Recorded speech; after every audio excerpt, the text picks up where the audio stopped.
Peace, peace, family. So I'm back with another one.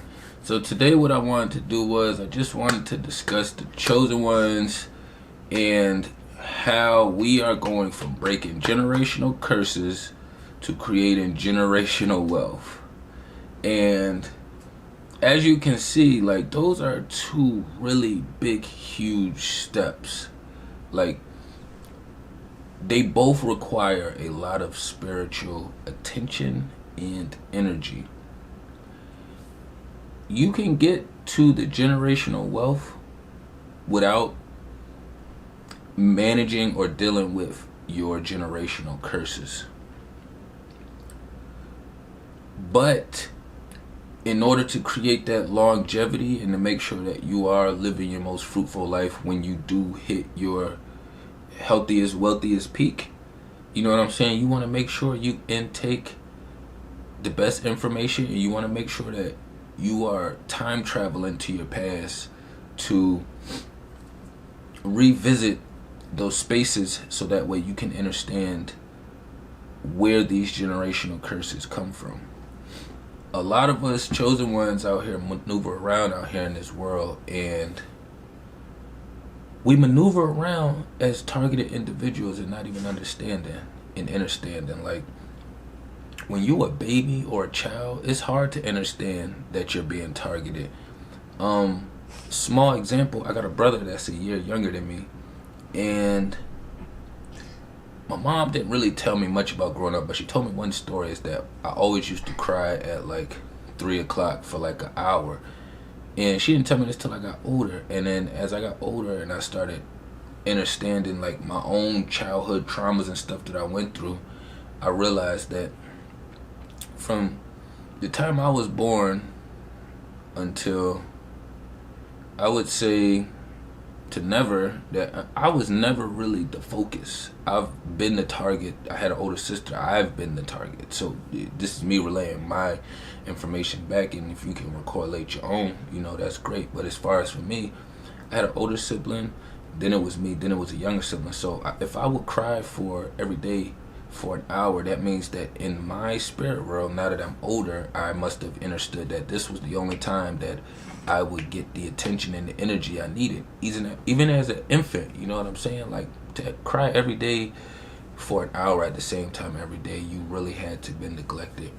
And I also didn't even sleep with my eyes closed until about 5, 6, 7, you know what I'm saying? So I didn't realize how demonic my upbringing was, or I guess how scared maybe I used to be when I was younger, even though I used to face all of this shit. But I never understood, how did my siblings and them, how did everybody sleep with their eyes closed? It never registered to me until one day I went to sleep, eyes closed like this. Moms came there and woke me up, and then it was kind of this whole process of trying to figure out how to get me to sleep. Long story short, she thought I was dead because my eyes was open and I'm just sitting here sleeping like this. Traumatized.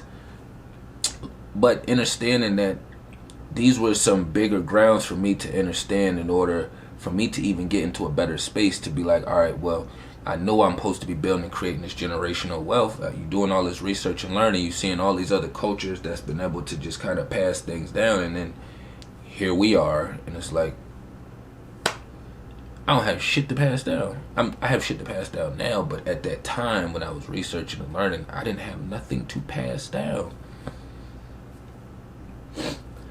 It's going to be a lot of beings in your space that's not going to value your time or your energy.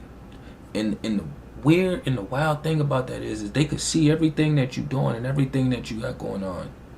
And you could communicate with them and tell them how you value your energy, how important it is to you. And then they'll still do subtle things like say, hey, I'll give you a call later today at such and such time. And then you are expecting the call, but then maybe before the call is supposed to happen, they text you and tell you, oh, I'm not going to be able to do it. Some excuse happened. These other beings, they're never going to understand your value.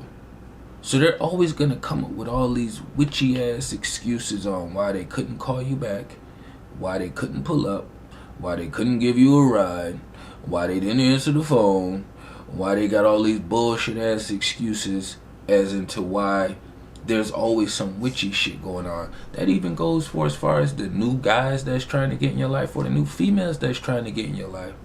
I'll have females try to get into my life and they'll be on some shit like they want to communicate and talk, and then I'm a very communicative person. I'm very straightforward. So if I go to communicate back with you and then there is hours of long pauses and I know you don't do shit with your life, then that's clear grounds for me to show you, hey, you're not valuing my energy. I'm going to just delete and block or remove. Simple process. The more we keep hanging on to these other beings and entities or allowing beings into our space that really don't have no benefits to us, they just coming in to extract your fucking energy. You'll have people reach out and calling and talking to you and they are not putting anything on the table. I done had buddies I hung out with in my past that didn't put nothing on the table, but the difference with them not putting nothing on the table was physically I knew where their spirit was at.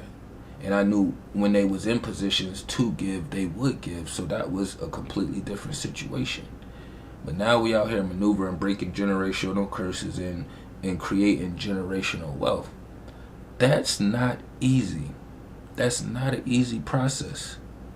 And the hardest process about breaking these curses, these generational curses, and creating this generational wealth is that you have to do it with a whole new tribe. You have to create a tribe. You have to create a family to be able to build and to do these things with, because the people around you is not going to give a fuck about seeing you do it. They're not.